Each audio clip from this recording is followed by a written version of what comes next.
Olá, eu sou Marcos Vinícius, médico infectologista, e nesses próximos minutos eu vou comentar com vocês sobre o diagnóstico e o manejo clínico de uma doença que é bastante prevalente na região amazônica brasileira, que é a malária.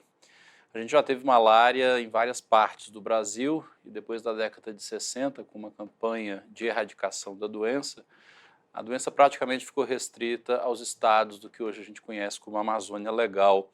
E isso inclui também o estado do Tocantins, que nas últimas décadas conseguiu um controle bastante efetivo e isso levou a uma diminuição expressiva do número de casos, de forma que o estado agora passa para um nível não de controle, mas de eliminação. Esse é um gráfico de um trabalho publicado no ano de 2010, que mostra como o número de casos autóctones tem diminuído ano após ano, isso tem se sustentado mesmo depois de 2009, e aqui nesses triângulos vocês percebem o número de casos importados. Portanto, a vigilância tem um imenso desafio desde esse ano, de 2009 até hoje, de controlar a entrada de novos casos que vêm de estados vizinhos, através de complexos migratórios de estados vizinhos, e o reduzido número de casos faz com que o diagnóstico seja uma dificuldade, porque a população e os próprios profissionais de saúde têm uma vivência menor, uma experiência menor em identificar casos. É importante lembrar para todo profissional da saúde, quando pensar em malária, ou seja, com a diminuição do número de casos, cada vez é mais importante que se pense no diagnóstico de malária para que se possa pedir um exame diagnóstico. Então a epidemiologia é fundamental. Considerando que o período de incubação da doença tem uma média de 14 dias, a investigação de qualquer pessoa com febre, ela deve levar em consideração aonde a pessoa esteve nas últimas semanas, para que a gente possa identificar o local onde houve o contágio. A síndrome febril aguda é, sem dúvida, a principal manifestação dessa doença. A febre nem sempre tem um padrão característico, ela pode acontecer no mesmo horário, ela pode acontecer várias vezes ao dia, ela pode acontecer na forma terçã, ou seja, tem febre um dia, não tem febre no outro, mas isso é muito variável com a idade e com o grau de exposição que aquele paciente já teve à malária. Especialmente naquelas pessoas que têm febre que dura mais de 7 dias, é quando o diagnóstico de malária fica mais provável. Porque até 7 dias outras doenças vão se confundir com a síndrome febril indiferenciada, é o caso de dengue, chikungunya, zika e várias outras doenças febris, que nessa primeira semana vão ter exatamente a mesma característica clínica. A síndrome febril, quando se realiza um hemograma, é possível identificar na malária anemia e plaquetopenia. Então, muitas vezes a suspeita de malária acontece. Uma pessoa que tem febre faz um hemograma, que é um exame simples e barato, e se identifica ali a presença de plaquetopenia e anemia. A síndrome febril com esplenomegalia também deve chamar a atenção, porque na malária o crescimento do baço ele acontece de forma rápida e chama a atenção daqueles médicos que fazem o exame físico abdominal dos seus pacientes. A malária também, já numa fase mais complicada, com uma duração superior a uma semana, ela pode se apresentar com uma síndrome febril evoluindo para icterícia, ou seja, deixando a pessoa com olhos amarelados, síndrome febril hemorrágica, pessoas que têm algum tipo de sangramento, ou mesmo uma síndrome febril ictero-hemorrágica. Nesses casos, que são os casos mais graves, com sangramento, com icterícia, manifestações às vezes pulmonares, ausência de urina, que caracterizam a malária grave, como há uma baixa exposição do profissional da saúde a esses casos graves, ele acaba demorando um certo tempo para fazer o diagnóstico. Então é preciso ficar atento a esses casos graves e pensar em malária sempre que possível. E a síndrome febril neurológica é aquela que define a malária cerebral, que é uma forma de malária complicada, bastante rara entre nós, mas acontece nos casos de infecção prolongada pelo Plasmodium falciparum. O Brasil tem a vantagem de ter 85% dos seus casos de Plasmodium vivax, que é uma malária que tem pouca complicação, apesar de haver complicação, mas a malária falciparum, que é aquela que tem o maior potencial de desenvolver a forma grave, acontece só em 15%. Portanto, é importante saber que pessoas que têm viagem, por exemplo, para a região africana, onde quase 100% da malária é por malária falciparum, essas pessoas em especial devem ser identificadas quando pisam em território nacional, porque muitas vezes se esquecem de narrar por onde andaram no último mês, e isso pode acarretar uma forma bastante grave da doença. O diagnóstico é bastante fácil e ele é feito hoje em todo o Brasil com um padrão ouro, que é a gota espessa. Não se trata mais do que a coleta de uma gota de sangue numa lâmina de vidro que é corada e lida por um profissional capacitado. Nem sempre nas áreas com pouca malária a gente vai ter esse profissional capacitado 24 horas em todas as unidades. Essa é a razão pela qual se recomenda a realização de um esfregaço para que possa se identificar a forma parasitária, mas mais do que isso, um teste rápido que é hoje comprado pelo Ministério da Saúde e distribuído para todo o Brasil.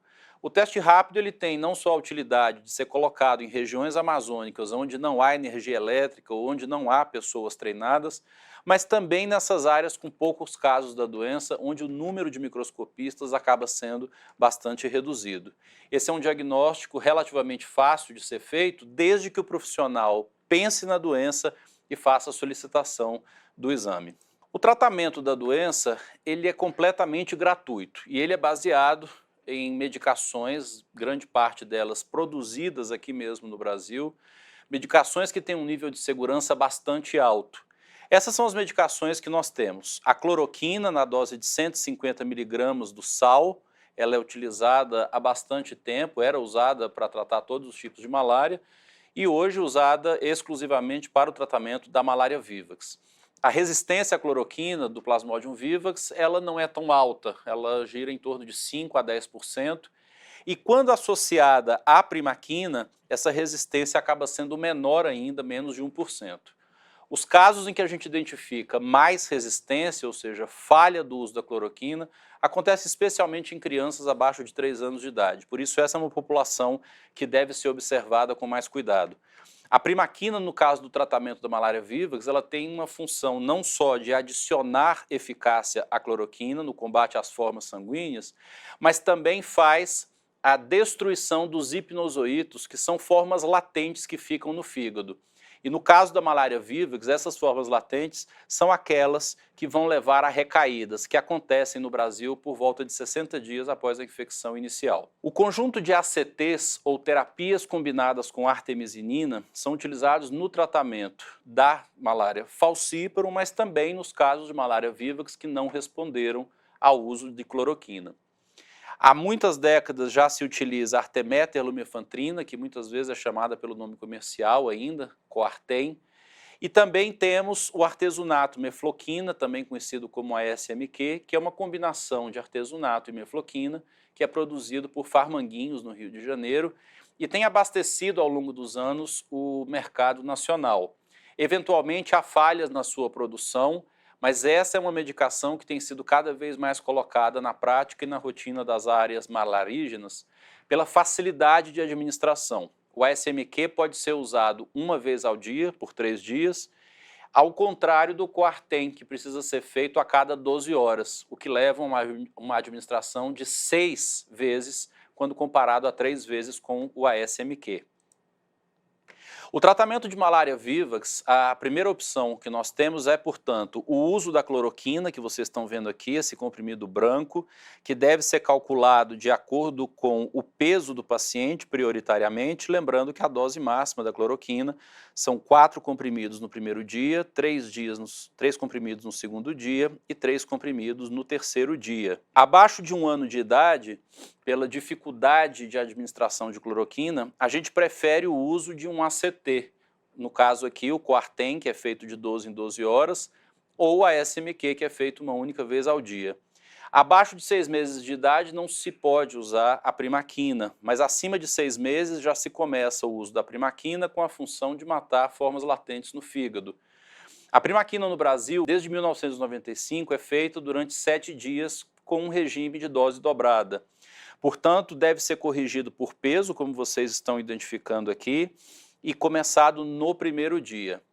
Lamentavelmente, as pessoas ao fim do terceiro dia, quando terminam o uso da cloroquina, e, portanto, ficam afebris e assintomáticas, desprezam a necessidade de seguimento do tratamento do dia 4 ao dia 7.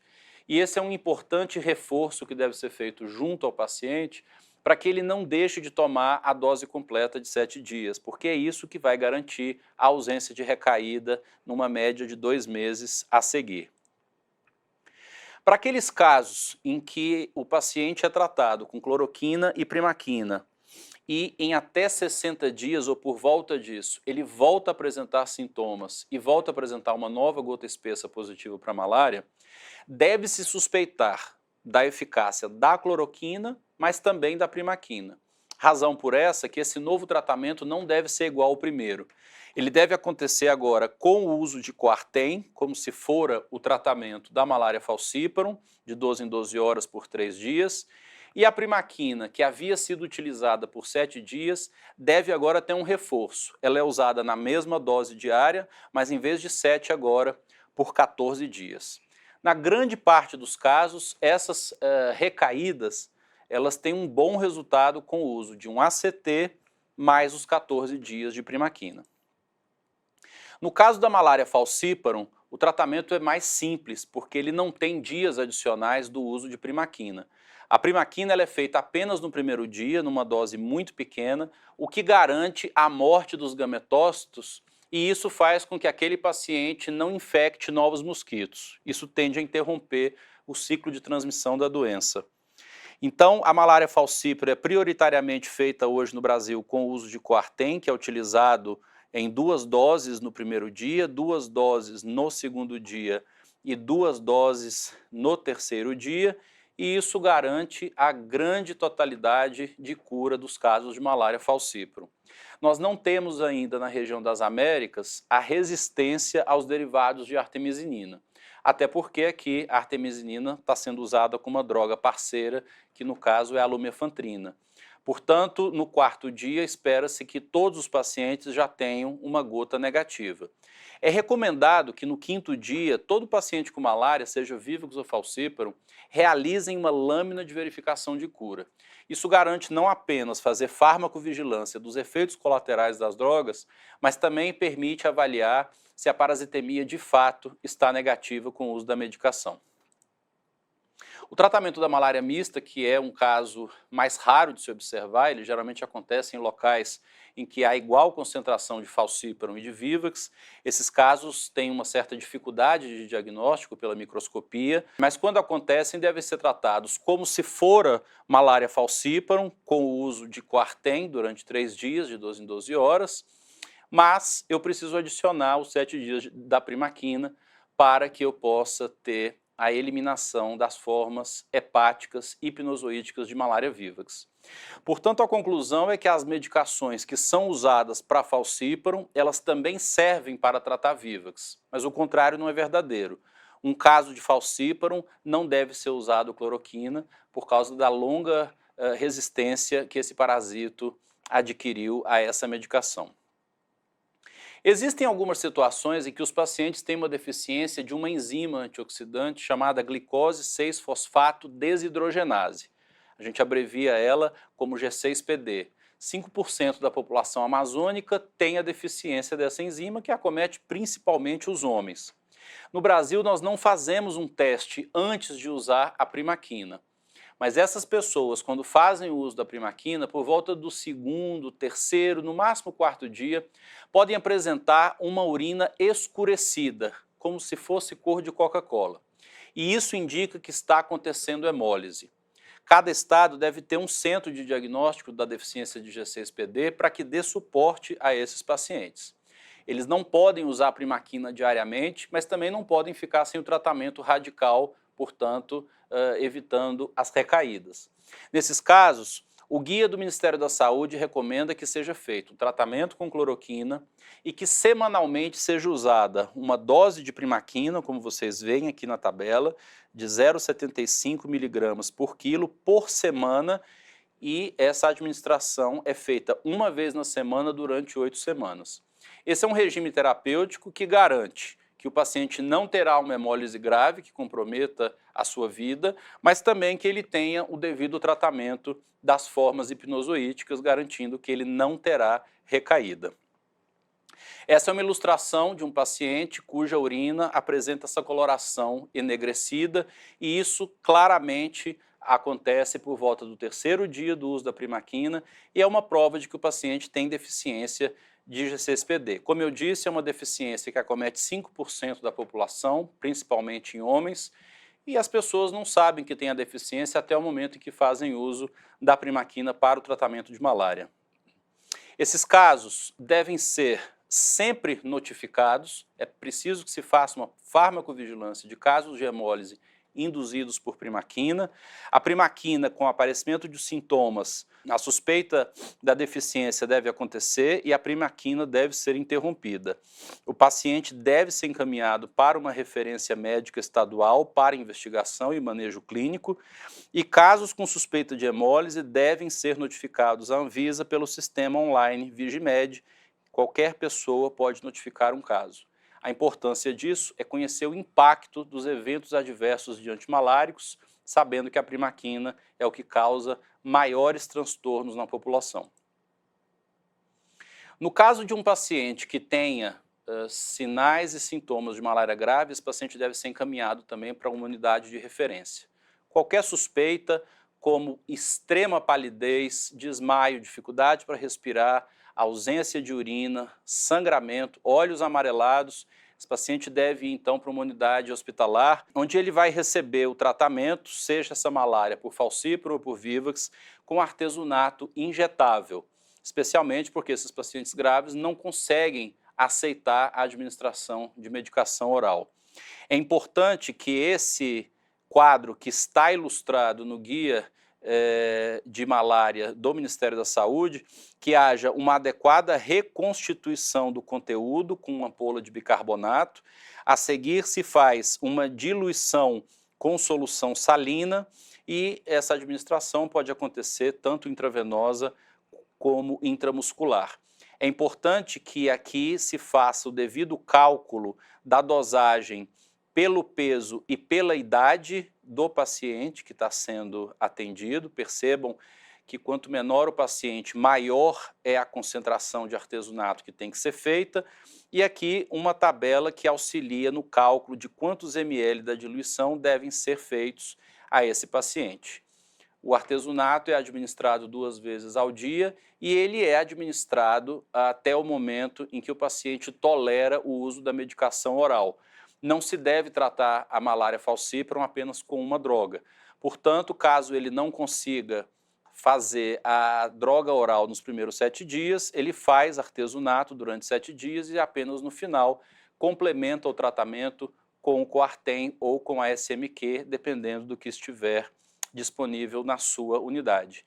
É extremamente importante que o uso do artesunato abaixe rapidamente a parasitemia desse paciente, isso contribui para que ele não tenha mais complicações. Mas não é improvável que ele necessite de internação em uma terapia intensiva sobre cuidados multidisciplinares. É importante que, caso tenham qualquer dúvida, que entrem em contato com uma pessoa de referência. Aqui vocês têm o meu e-mail e o meu WhatsApp para contatos a qualquer momento do dia ou da noite, para que tirem dúvidas a respeito do manejo desses casos. É importante lembrar que ninguém deve morrer de malária. A morte por malária ela só acontece naqueles casos em que não se pensa na doença, não se faz o diagnóstico e tratamento oportunos. Por isso, mais do que eliminar a malária, é preciso começar eliminando casos graves que possam ter uma evolução fatal. Muito obrigado.